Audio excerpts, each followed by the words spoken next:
Gene Tunney went a full career sustaining only one loss. Tunney is one of boxing's great tacticians and boxed his way through many fights, including the big punching Jack Dempsey. But Harry Greb was the one boxer who gave Tunney the most trouble. Harry Greb rose from middleweight and fought up to heavyweight. In this case, Greb was on a campaign at light heavyweight as a world middleweight title shot seemed far from reach.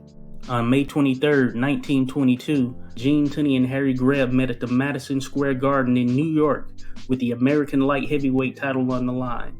Greb came in at 162 pounds while Tunney was exactly 175 pounds, the light heavyweight limit.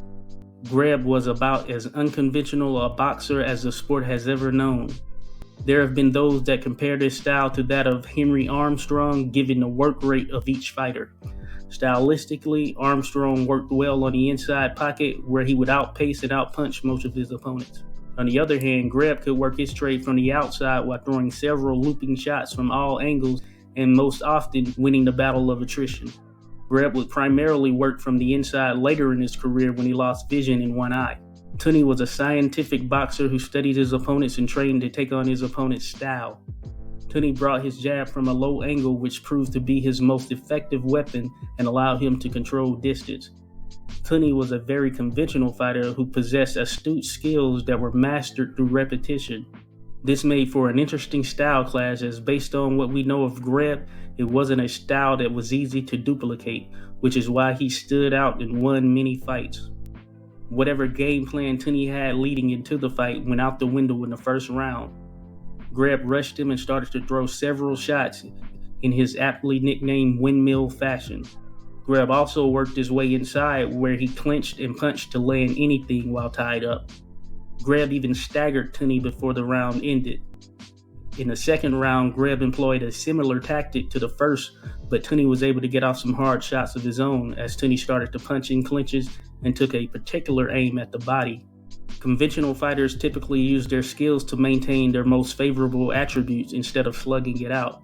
Greb, though, rushed Tunney again in the third and forced him into a firefight. Tunney was able to answer the call as he met Greb hard punch for hard punch. Tunney also started to use his muscle to force Greb into the ropes during exchanges. In the fifth, Greb was cautioned for using his head as he rushed in, which is a complaint many lobbied at Greb. Tunney started to find his groove as he landed the cleaner shots on Greb and backed him into the corner at one point, showing Greb he was the stronger of the two. There will be blood, and Greb opened a blood-gushing cut on Tunney's right eye in the sixth. Tunney remained game, but Greb was instinctual as a fighter, so he started to target the cut on Tunney's eye with aggression. Greb was again cautioned for using his head in the seventh. Greb rushed Tunney again, missing as Tunney countered. Tunney was again able to force Greb to the ropes where he found much success. In the eighth, Tunney was able to stagger Greb with a hard right straight, his best punch of the fight to that point. While you're here, do us a favor, like and subscribe, and hit the notifications button.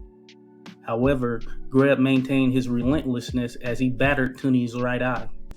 In the ninth, Tunney was in retreat as Greb aggressively pursued. Tunney, though, knew he was the stronger fighter and again forced Greb to the ropes where he continued his body work. The 10th saw Greb force Tunney to the ropes as he started to target the body. Tunney did get the better of the work on the inside, but Greb's pace was still in full effect as he was known to have the best stamina in the sport at the time. The crowd started to jeer at Greb for using his head, which might have been a testament to them seeing Tunney getting beat up. Greb was booed again in the 11th as the crowd complained of him using his head in clinches and throwing a crazy amount of punches, though the referee didn't call anything. Greb seemingly found his formula. Greb maintained all of his momentum in the 12th as Tunney started to tire from the previous rounds, and Greb never slowed down his pace, punching Tunney from any angle. Tunney was now in unfamiliar territory as this was the first time Tunney had taken a battering and he couldn't keep up with his opponent.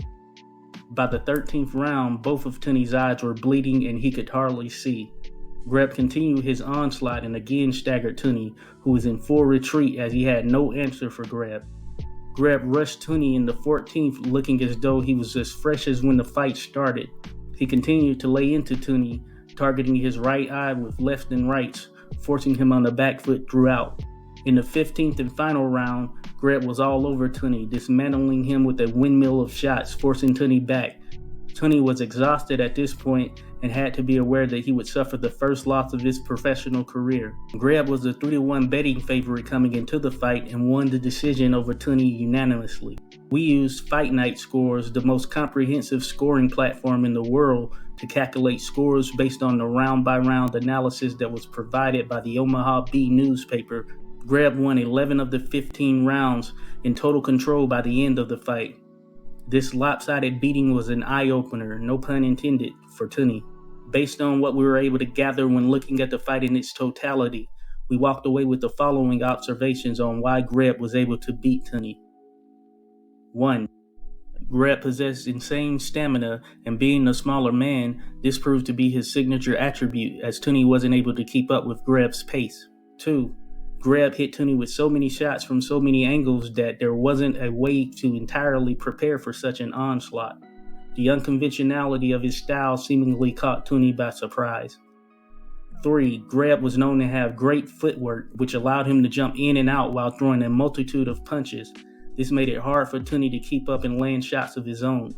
Greb was accustomed to throwing shots from any distance, and this made it tough for Tunney to pull the trigger, especially when the cuts came.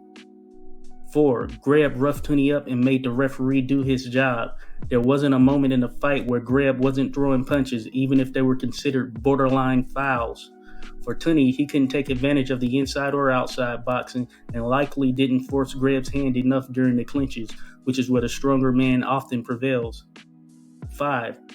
Greb was style-proof. Greb entered this contest with a record of 195 wins, 10 losses, and 16 draws, versus 47 wins, 0 losses, and 2 draws for Tunney. Greb had fought the best middleweight and light heavyweights in the world, and the experience factor showed. He'd pretty much seen the majority of any style possible, having more than 200 fights under his belt. Harry Greb and Gene Tunney fought an additional 4 times, with Tunney winning all 4. The rematch was controversial, as many reported on Greb being robbed of victory. By the time they fought their last fight in 1925, Greb was a shell of himself due to all of the wear and tear, and this is where Tunney gained his most definitive victory. While Tunney ultimately won the series, it was Greb who proved that on any given day, he could beat any fighter in the world. Hey, if you enjoyed this video, please like and subscribe.